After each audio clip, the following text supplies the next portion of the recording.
I don't like to use trauma. It's kind of very heavy story. My childhood story. Let me just use my childhood story. Making this video is like connecting with a specific audience emotionally. Okay, I know that a lot of people are going to come across this video, and it's going to bring a form of relief to a specific audience, because if you haven't been through what I'm about to share with you, you might not relate, you might not understand. Disclaimer: I'm not sharing this video to make anybody feel uncomfortable. I'm not sharing this to call anybody out. I'm sharing this because I know this is going to be very helpful to somebody out there. When you go through a situation and you know that there are people that also went through such or that are currently going through it, sharing your story practically becomes very important, because it helps them to know that yes, nothing is wrong with them, they are not alone.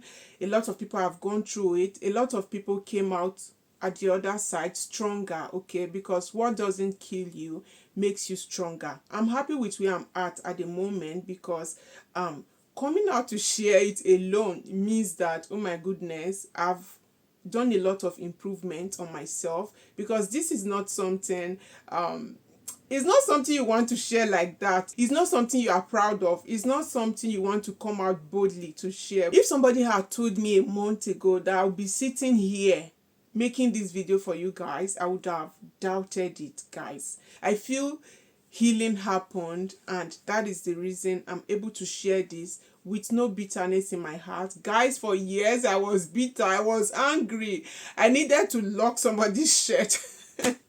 If at any point you went through this, any of these or similar situations in your life, even if it felt like you were never ever going to come out of that, trust me, you are going to come out of it stronger, and you'll be able to, tell your story smiling. Though when you were living such experience, it was terrible, it was horrible. When you come out of it, you'll be able to, share with people and heal people. This is healing. This is part of my healing, okay? I feel somebody is going to heal from this as well, because sharing is healing, okay? You never can tell who is listening to you. Just knowing that somebody went through similar situation is relieving, okay? That's going to give you hope to know that, okay, though I'm going through it now, though it still feels like there is no possible way out of this, someday I'm going to overcome, because that is who you are. You are an overcomer. You become stronger, because I mean, have you seen how beautiful a goat is? Before a goat can become this beautiful, do you know the amount of pressure? Do you know the amount of pressure a goat has to go through before it becomes this something that you see that is so valuable? It's your past is adding to your value. Okay, that just came to me now. Your past is adding to your value. Do not rule it out. Your past is not something you should be ashamed of. One of the biggest messages in all of this is, one, you are not alone. Two, you are going to overcome. Okay, so first of all, I'm going to go ahead and share my story, after which I'm going to share with you guys how I was able to cope with this and how I've managed to grow this much. Growth is going through the fire, growth is going through the tough times, going through all of that, and you come out and you can still smile and you can still talk about it. That is growth. Don't ever think less or bad of yourself because of your situation. That is not you. That was just a process. I was preparing you to become this person that you are going to become, that is going to be fearless, that is going to be fierce, that is going to be strong. Everything that we were allowed to go through, or everything we ever went through, was preparing us for something better, okay? So I might be a bit all over the place because this happened years ago. So you might want to grab a cup of coffee or tea, whatever it is that relaxes you. Sit back and let's go into this journey of mine. I was born in Benin City, okay? So when I was 7, my dad passed, and my stepsister that lived in Lagos came down to Benin to, visit us, and she decided to take me back with her to Lagos, okay? Before she came to Benin, I was already hearing about a stepsister that lives in Lagos and all of those good stuff. When a child loses somebody, it hurts as much as it hurts an adult, because the fact that they are kids doesn't mean that they don't have emotions. Those are emotions that you need to express. Those are emotions that you don't pretend are not there. So this is one of the lessons. Parents, if you have little kids and somebody just passed in the family, please take your time to explain to them. Don't say, oh, they are kids, they don't understand. Help them to comprehend what happened and how to deal with their emotions. Okay, it's okay to cry. We are not going to see this person again. Don't worry, he's in a safer place. He's going to be fine wherever he is. He's going to be watching over you. That's the best part. Okay, all of those things like that. Okay, so don't ever assume that little kids don't mourn. Obviously, they are going to miss a parent that just passed. Just the way you feel hurt, just the way you feel pain, little kids to feel those emotions. They might not be able to comprehend or understand the emotions they are dealing with or they are feeling, but they feel it inside. Okay, so getting to Lagos, I could not mourn my dad, and I was, it was like I should just close that chapter and forget about it, because there was nobody to talk about it with. And back in the day, there are no phones that, maybe there are phones, but we didn't have phones like that to communicate. I couldn't talk with my mom or any of my siblings. I was just with this stepsister in Lagos that I'm seeing for the very first time when she came to pick me. It's not like I've seen her before, or even if I've seen her before, I don't think we've ever, related in any way or form. So she came, she took me to Lagos. I don't know if a lot of kids actually put so much weight on the passing on of a parent, okay, at that age. I don't know. I didn't have time to actually process to know. Was it that I didn't have time to process it? Because everything dawned on me when I became an adult that I don't have a father, okay?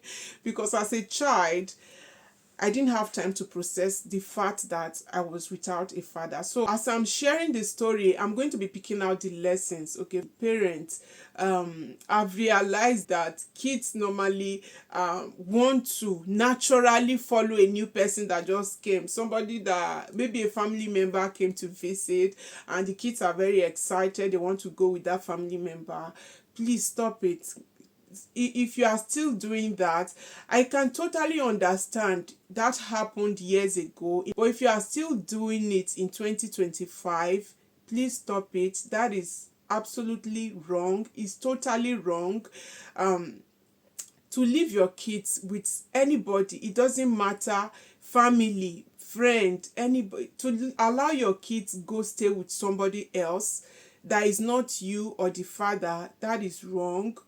So back in the day, giving your child out to a family member was normal. Okay, a lot of people felt so comfortable and felt like this was normal for them to give their child to somebody to go help the person. So getting to Lagos, I had to quickly grow up. I was faced with reality. My days of being a second to the last born was over. My days of being a pampered, not pampered, my mom never pampered us, but you know that when you're in a family, you feel the love of your siblings, you feel the love of your family, you feel the warmth. Even quarreling with siblings alone is beautiful. You never know how much that means until you lose the opportunity of having that. Just having to banter with your siblings, having a nice time, eating together, all of those good stuff, all of it sudden became in the past. So my sister had 2 kids. I had to babysit the kids. I had to do chores. I had to do a lot of things. So that was not the problem. I know even if I was with my parents, I would help with house chores and all of those good stuff. But back in Lagos, life was different. Practically, your duty is to to keep the house clean, wash the dishes, babysit, and do some other stuff in the house in exchange for your school fees, medical bills, shelter, clothing, food, and anything you need while you stay with the person that you're living with. They are going to sort the bills, everything that has to do with the expenses. Okay, so yeah, when you're able to see light inside that darkness, that means maturity. It means you've grown. Okay, when you're able to see good in the worst case scenario, when you're able to see good in the worst situation, it means you are mentally very, very matured. Okay, so in all of this, in all of this that I've just narrated, I know we are still at the beginning. In all of this, one of the best things I love about going to live in Lagos was my school. I was registered in one of the best government primary school in Lagos back then. The name of the school is Coca Primary School in Orile. Okay, in case you went to Coca Primary School, Orile, hello to you. I went to that school because my stepsister's husband's brother was a teacher in Coca Primary School. We were living in Surulere back then, and the school was in Orile. I would trek from Surulere to Orile, to and fro. I think it is, I don't know how to calculate the distance now, but back then as a kid, it felt like an Israelite journey. It was very far. I would trek, I would slab. I was always exhausted when I got to school. So while I was living with my sister, she was always speaking Yoruba to us, to me and her kids, but we were never allowed to reply in Yoruba or Pidgin. It was strictly English. Okay, so we were always speaking English, and that is amazing. It's awesome. But another thing I would pick, a lesson I'll pick from this, please, as parents, okay, in 2025, don't stop your kids from speaking your dialect. Don't stop them from speaking Pidgin. If you can teach them your language, as in, for example, I live in Italy. I teach my kids English language. If it's possible, please don't stop your kids from speaking any language they want. Okay, don't stop, because whatever you learn is an advantage. Nothing you learn or acquire in life is a waste, because it's going to help you at the long run. Okay, so one of the best things, or one of the things I actually love about my experience in Lagos, is that I learned Yoruba language. Okay, and that is, a plus for me. Okay, that is a plus for me. And as of today, one of my favorite languages to praise God in is in Yoruba language. Oh my goodness, Yoruba songs, the ones I grew up listening to, OMG, they actually take you from earth to heaven. We went to C&S. It was, it's a Yoruba speaking church, so I was able to pick really fast. So we are always going to church. She was a Christian, or she's a Christian. She we all attended C&S. Okay, Ayoni is the white garment church. Cherubim and Seraphim Church are famous for their hymns. Those hymns are really amazing. They really helped me in pushing and holding on when I was in Lagos. Okay, so enough of this part. So being in Lagos, I was alone. You know how you feel alone even if there are people around you. I could not relate with anybody actually, because I didn't have any kind of emotional relationship with my sister, with my stepsister. There was no rapport. Okay, she hardly smiles.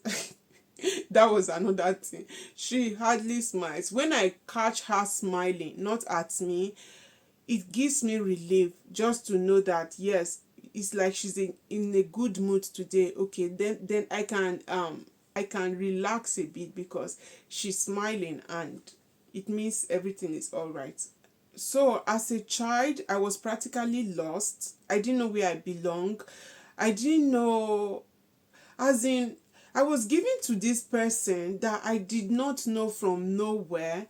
Okay, though we are related, but I don't know her like that.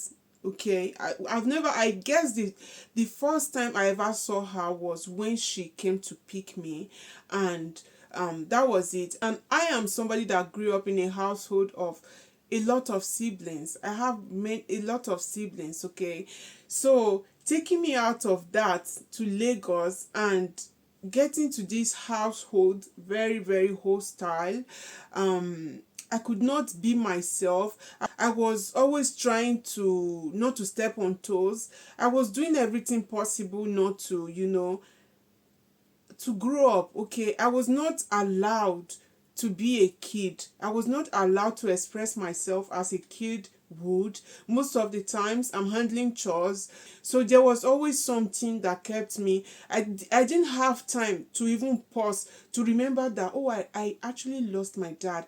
I did not have that time to actually pause to think about what happened. I could not even pause to think about my mom, to know how much I missed her, because it was such a frenetic time for me. Everything was just going.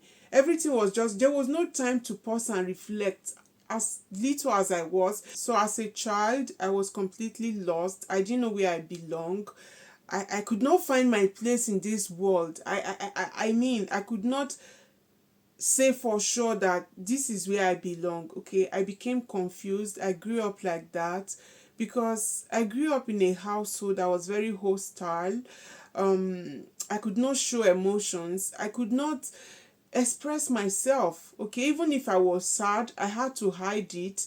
Whatever emotion it is I was, feeling, I had to hide it because I don't want to be questioned for whatever. Okay, so how a child will come home and talk about how their day went, what a classmate did to them. That was not me. That was not my story.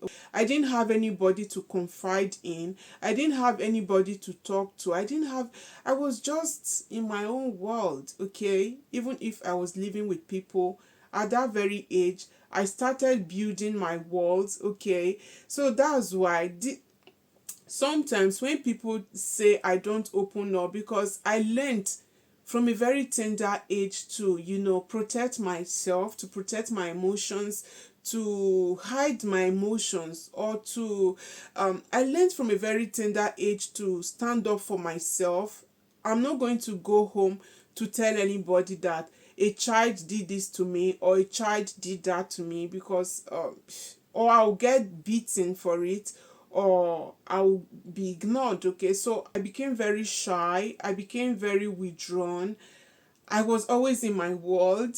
Okay, which is another beautiful thing I experienced as a child. It was my get away coping mechanism. As in, there is something that happens when you go through so much hurt and you cannot express it. There is a way your brain helps you to kind of create something beautiful in your head to make you I'm sounding like a mad person, but if you've not been there, you might not understand what I'm saying. It might sound weird to you, it might sound abstract, it might sound, but back then that was my coping mechanism. When something is constantly hurting you, your brain starts to try to build a coping mechanism for you. Especially when my sister asked me to go get something from the market, to go do grocery, or all those long distance walk that you need to walk and there's nobody to talk to, then I just go into my world and just feel happy. My world was a safe place. It was a very happy place. It was a place where everything was perfect. There was no sorrow, it was all joy, joy, joy and happiness. Everything was very exciting. So that was one of my coping mechanism. After a hectic day, after a sad day, I go back to my world and I'm so happy, and that made me feel really relieved. I became matured. I grew up really, really quickly. Okay, when I say people don't understand, if you've not been through it, you might not understand. Right from childhood, I've been putting myself in that matured position, composure. I've been trying to let me do it like this so I will not cause this reaction. Let me do it like that so that this will not happen. I quickly became a matured person. Even as a child, I was sad inside, but I could not show it. I was in this hostile environment. I was not used to this. I was not used to people screaming at me. My mom, I don't think my mom ever laid hands on me. She has never ever laid hands on me. Not even my dad. But my stepsister would hit me at any slightest provocation. It was like I actually irritate her. She hated me without reasons, for no reason. I was a kid, okay? She hated me for no reason. I later realized why she was pouring all of that emotions on me. I later realized it. I don't talk, okay? At home, I don't talk. What am I going to say? Do you want to receive backhand slap? I don't talk. I was programmed. At the mentioning of her name, I was terrorized practically. When I see her, it was fear. Days turned into weeks, weeks turned into months, months turned into years. And I was in this place, I was with this my stepsister. I was in this situation that I didn't bargain for. I was looking for something to connect, to belong. I didn't belong anywhere. What am I? What am I? Am I a name of animal play sortings? Like I said, I'm going to be training a bit of humor so that it doesn't become too heavy. What am I? I was trying my best to fit in somewhere. My stepsister came to take me, but she didn't want me because that was what she showed me. She didn't want me there. You should have just, returned me back to my mom. I went through hell on earth, okay? Kids needs to connect, guys. Kids needs to connect with your kids emotionally.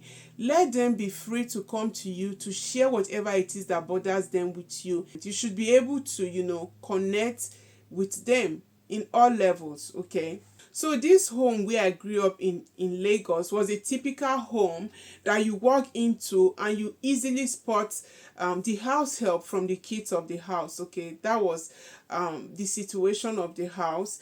It's something I don't actually wish on anybody because it's not a good experience, guys. She will hit me at any slightest provocation, at any mistake. Okay, so I started trying to avoid getting into trouble so I don't get that reaction of beating. She would beat me mercilessly. She would beat me sometimes.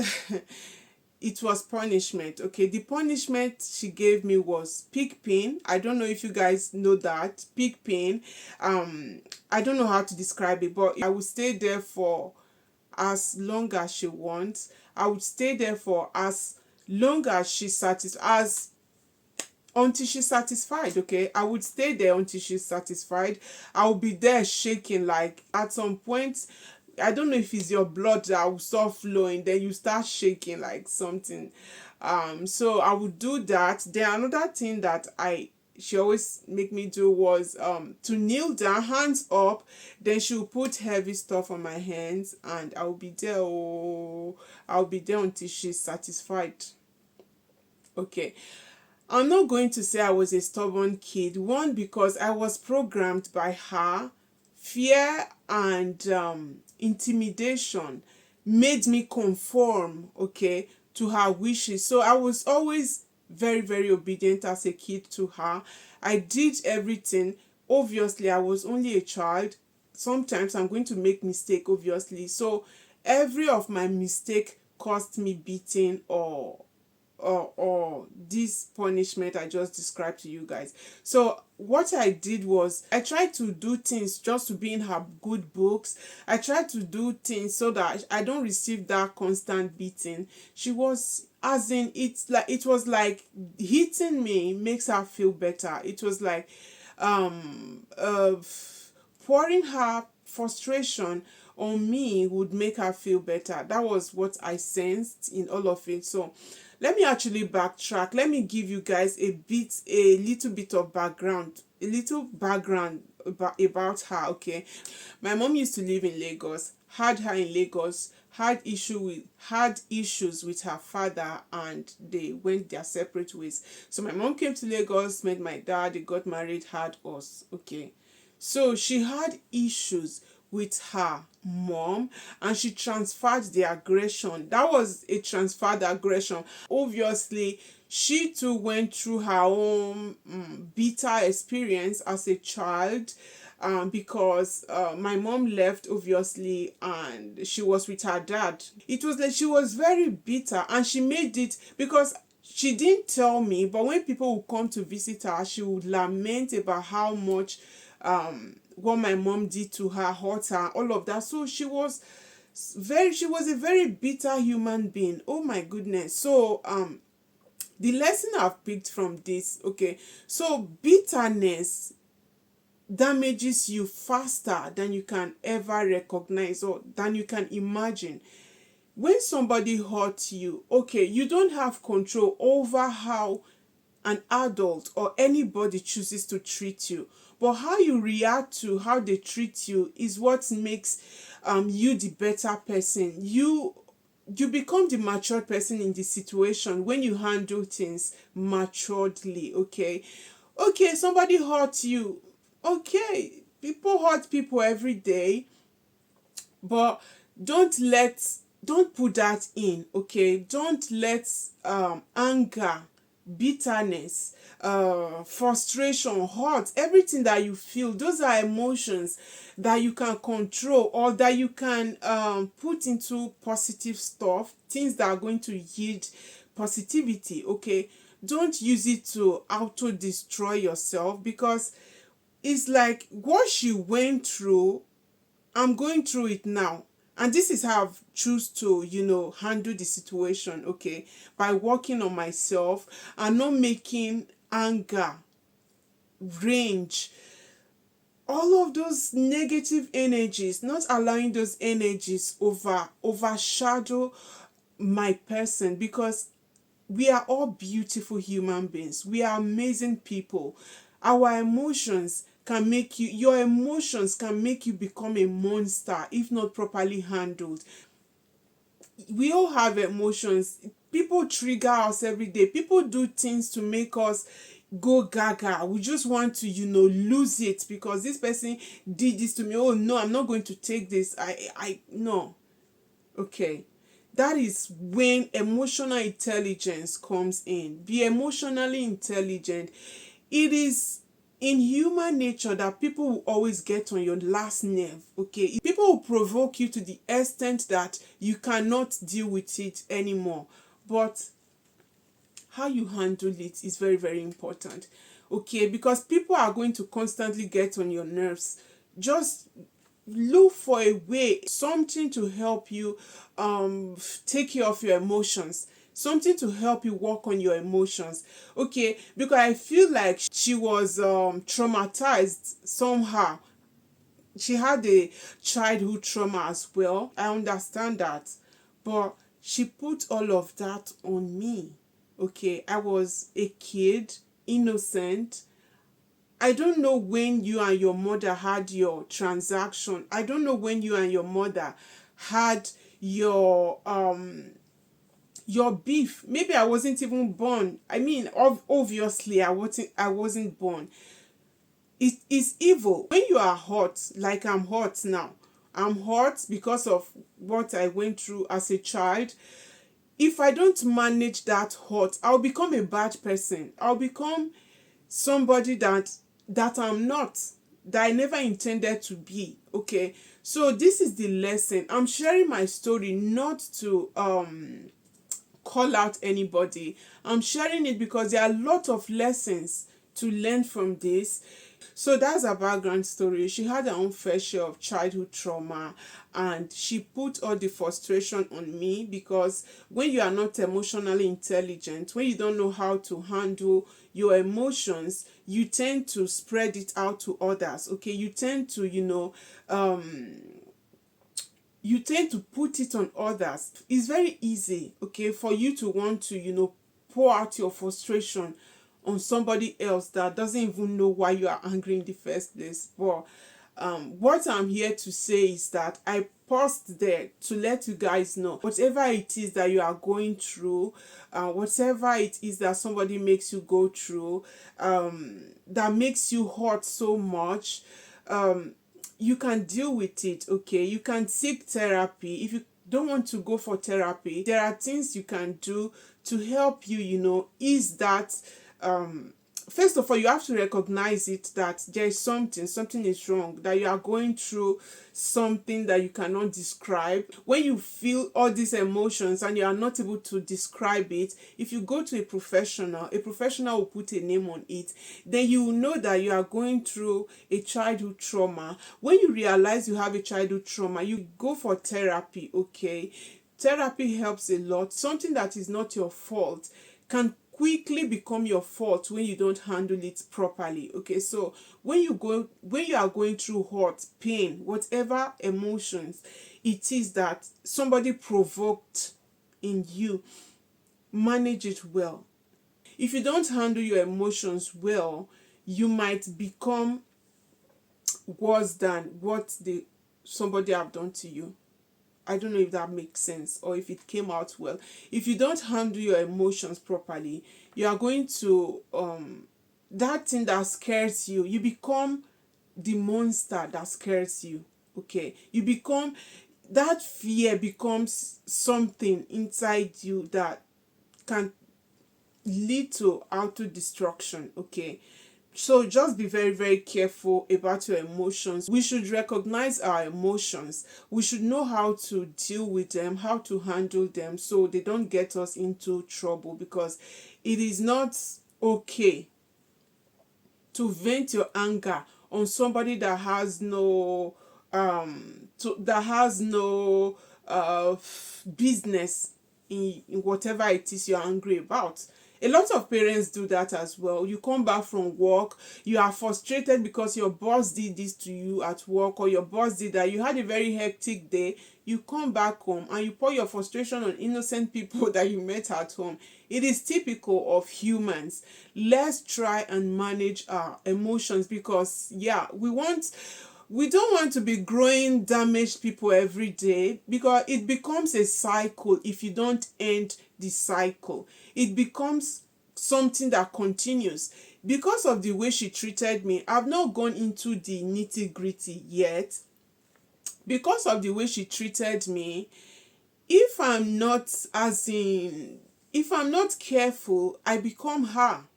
Okay, if I'm not careful, I become her, because those anger, those whatever it is that she was dealing with, I'm going to inherit that. Okay, that's what I don't want. I guess I'm just going to call it a day, because I feel like this video is already over long. So I'm just going to, like I said, this is going to be a series. I'm going to end this here and call it a day here, then I'll continue later. Thank you guys so much for watching. I appreciate you guys. I hope this video is going to be helpful for whoever comes across this. Whatever your situation is, I don't know what got you to such situation that you have a very low vibration energy. When things like this happen, your energy goes down. It goes really, really down. Okay, so whatever brings you to this energy, you have to put an end to it. First, recognize they are there and make sure you are tackling them head on. Whenever they show up, look for, like I said, I'm going to first of all share my story to give you guys the background of everything. Okay, then I'm going to share with you guys how I'm managing whatever it is I'm dealing with, how I'm managing it,